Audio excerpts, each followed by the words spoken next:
Hi everyone. There is a lot of commotion going on upstairs. So I'm just gonna say that before I start talking. If I feel like super distracted, my mind is going to move upstairs because it's the holiday season. Families are familying. You know what I'm saying? So let me just get into character here. I want to explore something today, which is dismantling some terminology about the here and now. Fine. I have my rock and I'm ready to go. Am I? Who's to say? So, per usual, walking with my dog. And I am in the luteal phase of my menstrual cycle, if you guys know what that means.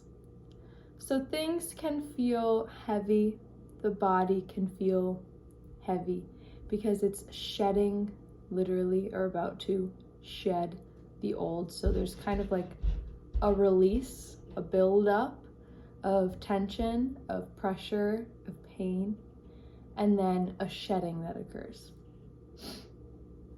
Now you know. So I'm walking my dog and I'm feeling a little heavier than usual. So I was exploring some mantras, which is something I do regularly, and then I make music out of it. So the phrase I said was, we are here now. And then I extracted it further and said, here and now. And I recognized that one refers to a place, here, and one refers to a time, now. So here and now they both seem to be necessary to capture the present moment as a human being existing here.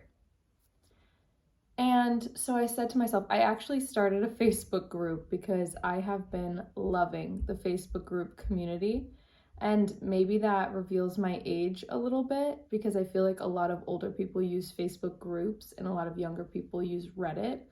But I just haven't gotten into Reddit. So I have been exploring Facebook groups. There's like a frequency healing community. There's like a toxic free living community. There's a psychic women community. There's all different types of communities. And these groups have thousands, hundreds of thousands of people in it. And so in the frequency healing community, I asked about the chi coil. I was like, has anybody used it? Tips and tricks, sharing, and things like that. And so I said, like, I want to start my own Facebook community. And nobody's in it except me right now. And I titled it, We Are Here. That's it. And I recognize that we are here now. Or maybe I called it We Are Here Now. I don't even remember it. I think it's We Are Here Now. Gosh, that's bad, huh? Check link in bio if you want to join. So I still can't figure out how to get my YouTube description to display hyperlinks. Like for some reason, the links don't link. They just print. It's very interesting. I don't know how to fix that. Perhaps I have to use HTML Markdown. Uncertain at this time. So there's this idea of duality being shown, right? We are here now implies a duality of a physical presence that is here and a time dimensional presence, which is now. And so I was like, is there a way to just say we are now? We are now. How does that feel for you? For me, it feels like a poised feeling of we are here. Okay, I got distracted by the dog. I put her shock collar on, not to shock her, but to just put the collar on because it makes her more attentive to me, because she had a little episode this morning where she lost control of herself. And sorry, we're putting an aside in the here now, but she lost control of herself. She did not hear me say anything. And although they were on the other side of this door and she couldn't get to them, if that door were open, I don't know what would have happened. And so I recognize the level of uncertainty that I'm dealing with here and the level of control that I'm trying to manage.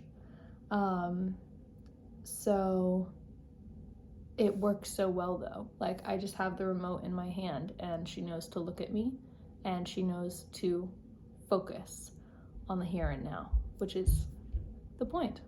Okay, slay. So I was just curious, and I was thinking, like, are we allowed to say, because I think we are here. We are here. I'm here. But it still feels separate. The nowness, I feel like, bridges the gap of ether, right? So typically I say, I'm here now. Are you here now? Hi, I'm here now. Are you here now? There is an element, I feel, that is necessary for both words to be present. We are here now. However, I was recently looking through some content from my graduate program where I delved into ecological psychological theory. Ecological psychology as founded by J.J. Gibson. In my notes, I referred to him as Gibby because that was fun for me. And I was exploring these ideas. Why was that relevant? Oh, because it provides an alternative to duality. Science in general typically tends towards duality. Particle, wave, duality. Matter, energy, duality. Fluid, solid, duality. There's a lot of different dualities. I now focus on energy transformation, which we talked about yesterday. So I noticed in saying here, now, there is a sense of duality. There is a sense of meaning that both words encompass that I'm not sure I could capture in a word together. I suppose a word that is typically tossed around is the word present. I am present, right? We are present. But present still seems to have no grounding. Present is similar to now. In my mind, right? Present and now are very much time-based words. Whereas here implies locality, it implies direction, it implies physical space. And while I understand that we are energy, and there really isn't a distinction between the physical body and the mental body, simply a dimensional shift, a frequency shift. There is still some level of my being that enjoys language that grounds me in my body. It's like taking an infinity of something and it comes together at a point like a pencil. And I am like the pencil tip, I'm also the pencil, and I'm also the person holding the pencil, and I'm also everything else. But it's like there's a level of precision in being in the present moment. And even so, right, present moment carries with it that duality. In a moment, there is, I feel, more groundedness in a moment. It has boundaries around it, ones that you get to define. And it also has an air of timeliness, And it also has an air of presence or physical location. So one could say we are the moment. We are of the moment. We are momentary. But that doesn't seem to capture the grand vastness that we all are. So then we can go to things like I am. I am. There it is, right? But even that, I am implies a duality. There is an I who is eyeing, and there is an am that is amming. So the amness, okay, bear with me. The amness is something that the I is. So this too implies a duality. It's similar, if you are familiar with quantum physics, the observer effect, where a wave acts as a wave until it is observed, and then it takes on particle behavior. I cannot explain that further. For it to explain something like that is so trivial and annoying for me, and I'll get all worked up in the mentalese of it all.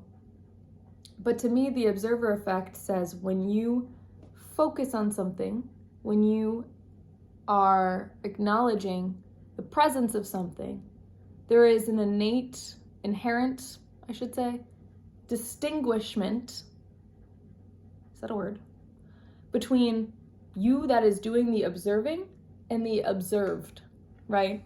There is a duality that is inherently formed, and that's the observer effect, where everything is waves until it's observed, in which case it becomes a mirror almost of what is being observing, what is doing the observing.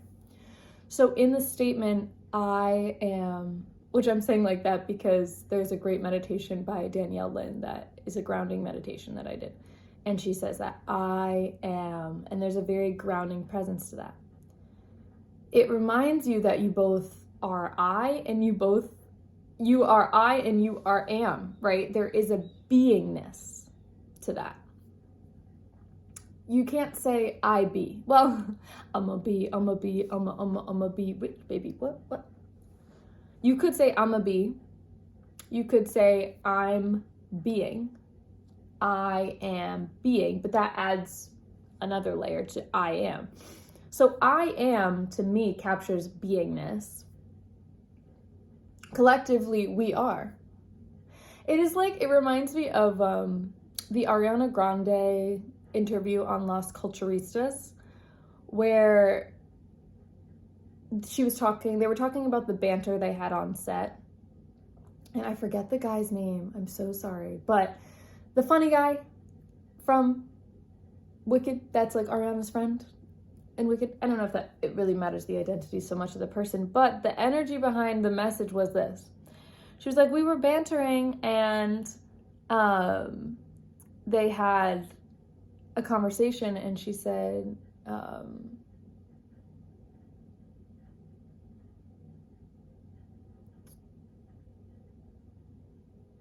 trying to remember because I really want to get it right, but it was something like, instead of saying like, oh, I've been through it, you just say, oh, I've been through. And there's an element of what they discussed after that was this idea of inviting somebody into the projection and being able to perceive in their own way. So when you say, I've been through, it implies that there is something in which you've been through, but you're not exactly defining it. Hold on. Bear with me as I look this up because I really want to be accurate about this. I really enjoyed their conversation. We're going to do this old school.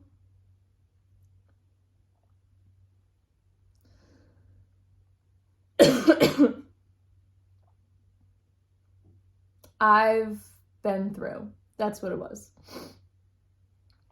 Okay, I'm accurate. That's good. So yeah, they had a whole conversation about it implies this. I always go like this to imply like a superposition, right? You are not in either state. You are not the person who has been through whatever it is you've been through. You are the observer in the sense that you are able to define and able to take the conversation to wherever.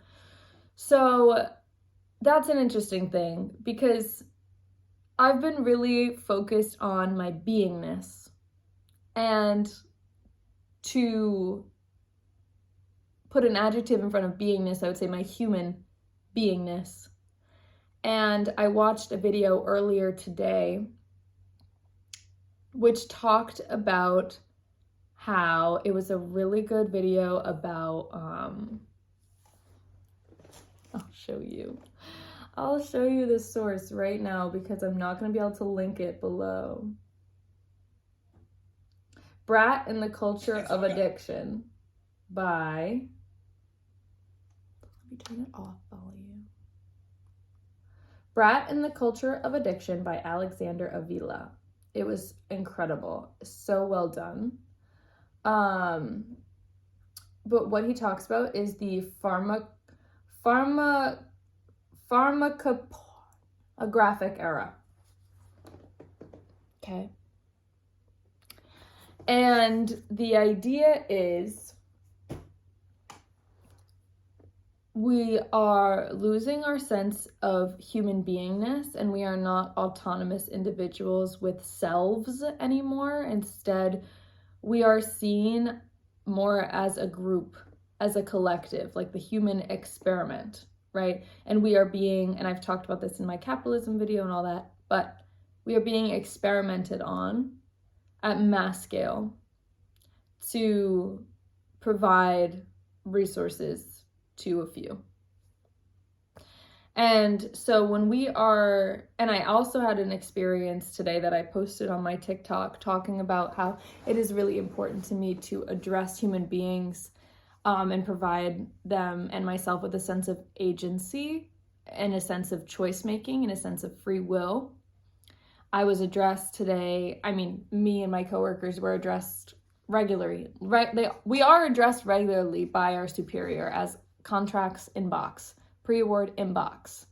And it's like a collective identity, but it's also likening me to a machine. And I have another coworker that calls us all by our names when they email. So I realize this juxtaposition of humanness and roboticness. And I really want to continue focusing my energy on being here now, but also just being, like taking that level out of it of being here now in the present moment, and instead just being, because I think putting our focus on beingness inherently puts you in the present moment.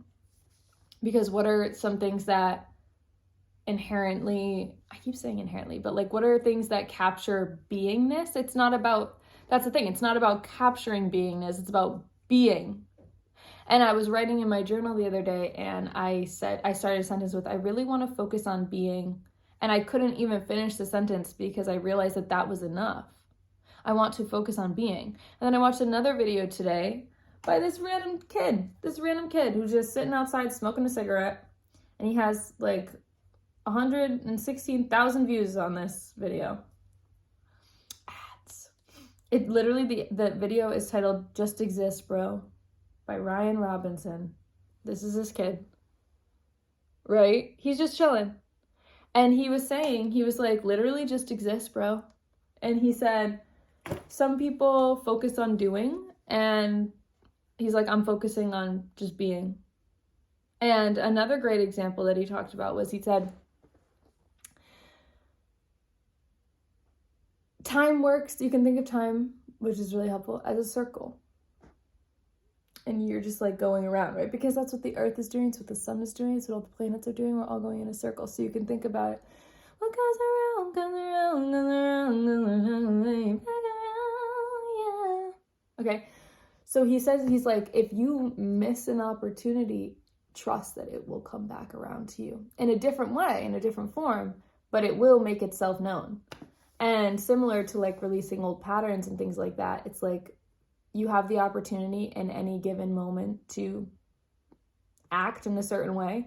And if you don't take that opportunity to act that way, and it is misaligned or not in alignment, when that pattern shows up again, you'll have an opportunity to act differently.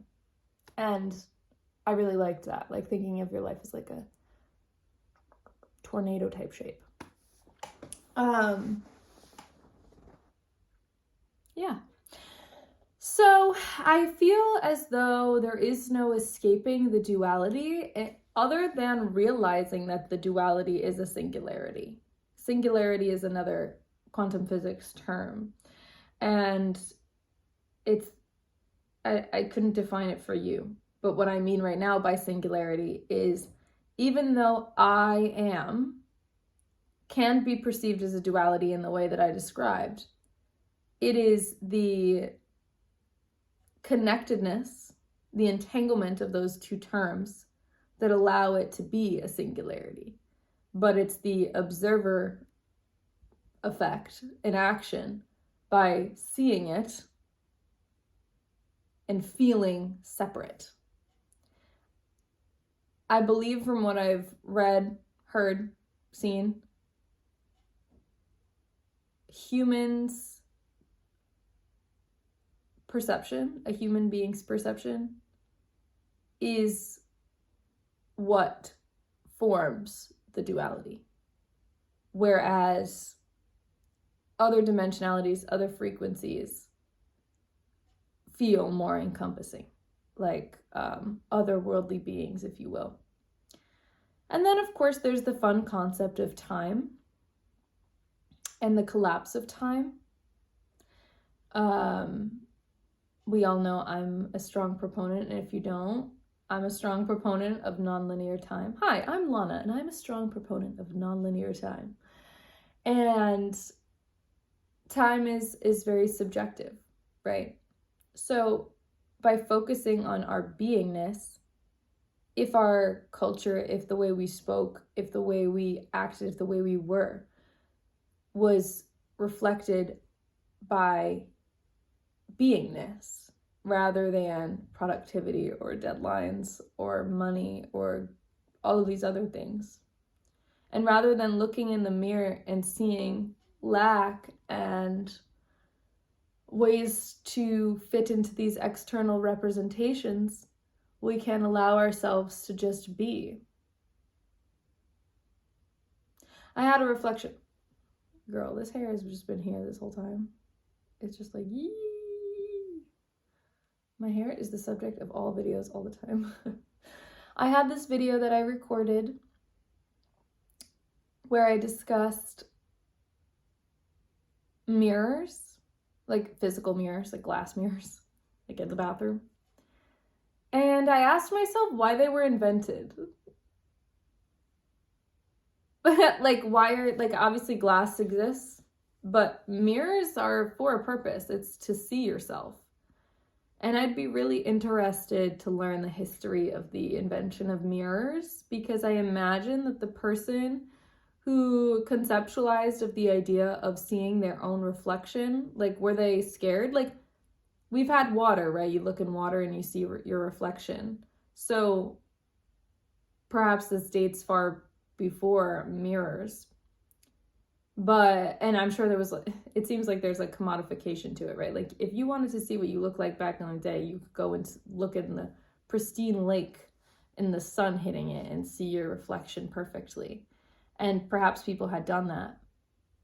And maybe that's where the idea of a mirror was born. Or a window. I don't know what came first, mirrors or windows. I really don't know. Or like, I know different metals, sometimes like a clean metal can give you a reflection as well, a distorted reflection.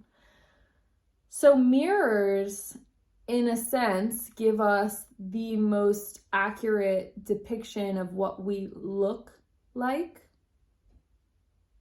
but it cannot capture who we are, right? Similar to how a camera can reflect back to me an image of what I look like and how I appear, but there is something deeper, an essence, a vibe, an energy of who I am that almost requires another agent, another being another beingness to observe, to realize, right? Like I can look at myself and see how I look, and I can feel how I am and how I be, my beingness, but you will perceive my beingness in the way that you perceive it through this lens. And a mirror is just another lens to see yourself. And so I'm curious as to why they're everywhere, in every bathroom and everything. Like, why do we need to look at ourselves so much? Why do we need to look at ourselves so much? Like, what did that do for us as people? Like, what did that provide?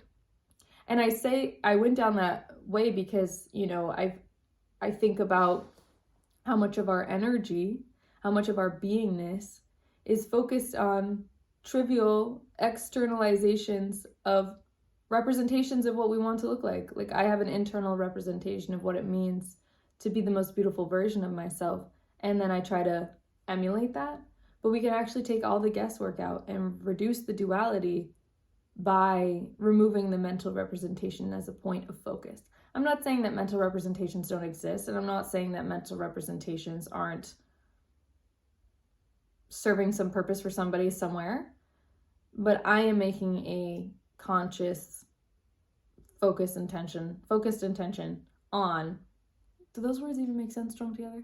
I don't know. Being without a mental representation of who I am.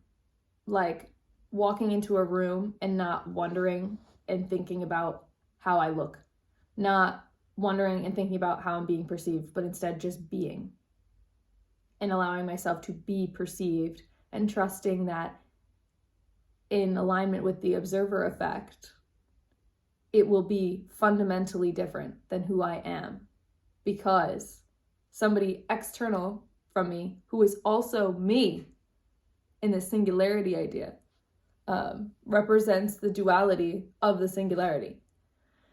It's mind bending and it's mind fuckery, and I'll tell you that right the fuck now. Like, as I said yesterday, language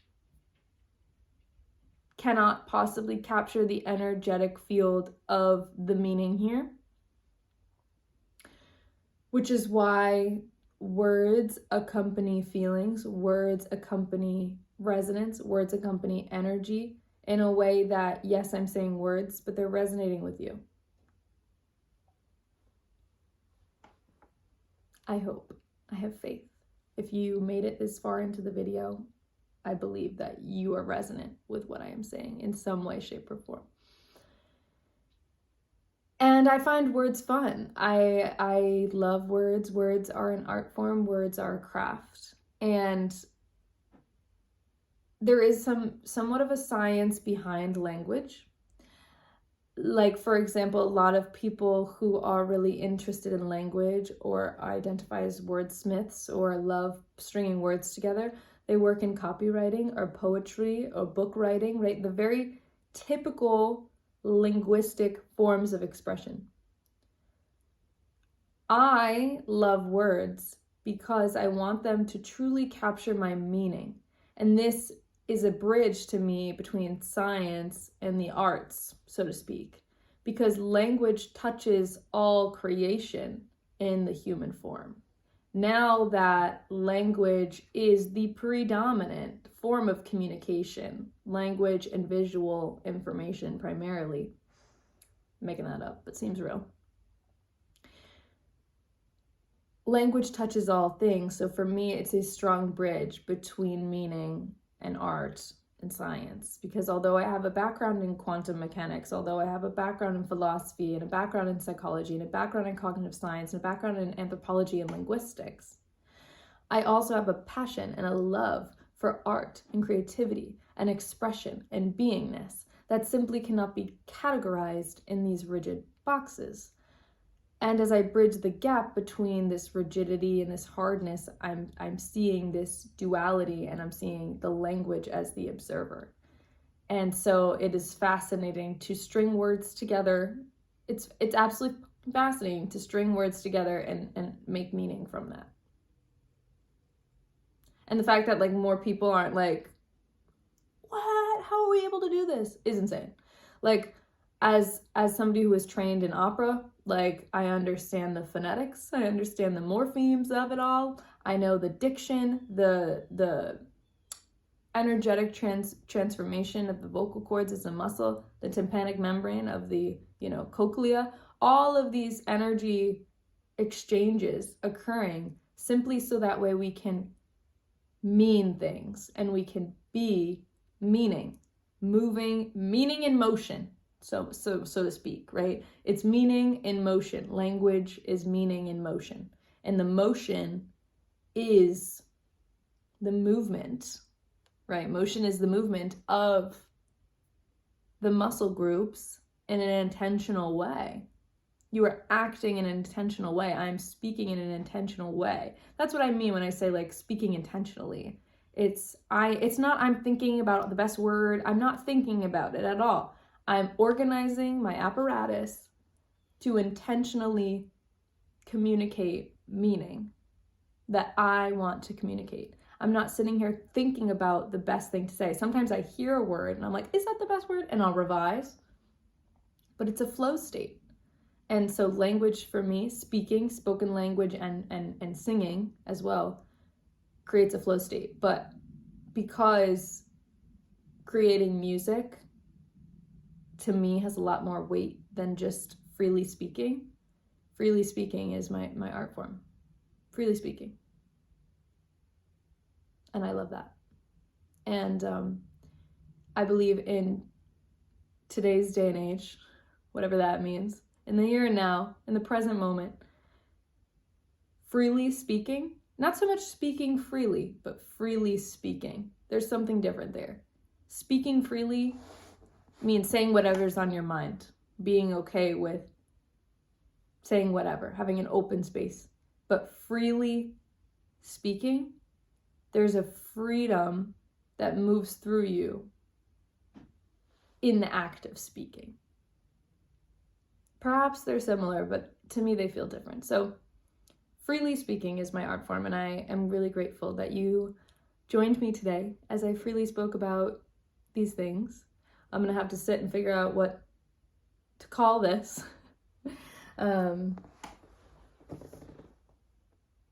Yeah, thanks so much for being here. I really, really, really love spending time with you, and I know it's weird, baby, because you're not here right now, and for me to say we're spending time together is a little bit weird, but I spent 32 minutes and 48 seconds so far talking to the camera, talking to myself, talking with myself, freely speaking, and you are here listening, just in a different time space. So in a way, we are two sides of the same coin. I am the speaker, and you are the listener in this scenario. And so we are two sides of the same coin, also known as quantumly entangled. Kind of fun. Very fun, right? Quantumly entangled, and also in talking about it like this, I become the observer. And then here we are, duality in check. Shall I go now? I shall. See you next time.